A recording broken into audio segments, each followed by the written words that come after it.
Hi guys, welcome to day 3 of my glow and grow journey. ఈరోజు 5కి లేచాను. 5:30 నుండి 6:30 వరకు యాజ్ యూజువల్గా యోగా చేశాను. ఈరోజు సూర్య నమస్కారాలు ప్లస్ బ్యాలెన్స్ కోసం చేశాను. యోగా తర్వాత ఓవర్ నైట్ సోక్డ్ మెంతులు తిన్నాను. బ్రేక్ఫాస్ట్కి 2 boiled egg whites, chana curry with 2 chapatis తిన్నాను, మీడియం సైజ్వి. ఎగ్స్ ఫర్ ద ప్రోటీన్, ఎగ్స్తో స్టార్ట్ చేశాను. తర్వాత with chana curry plus chapati తిన్నాను. బ్రేక్ఫాస్ట్ తర్వాత 40 మినిట్స్ వాక్ చేశాను.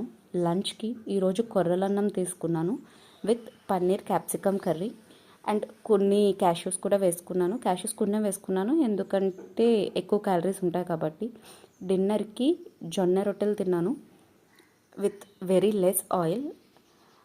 లైట్గా ఒక 2 to 3 డ్రాప్స్ ఆయిల్ వేసుకుని 3 జొన్న రొట్టెలు తిన్నాను. తర్వాత డిన్నర్ అయిపోయిన తర్వాత నా 10K స్టెప్స్ టార్గెట్ కంప్లీట్ చేయడానికి మళ్ళీ వాక్ చేశాను. ఈరోజు 11K స్టెప్స్ చేశాను. This is the check list. అన్నీ బాగానే చేయగలుగుతున్నాను. కమింగ్ టు ద ప్రొడక్టివిటీ, అంత ప్రొడక్టివిటీగా ఉండలేకపోతున్నాను. అంటే ఏదైనా వర్క్ అనుకుంటే చేయాలనిపించట్లేదు, లేజీ ఫీల్ అవుతున్నాను. Need to work on that.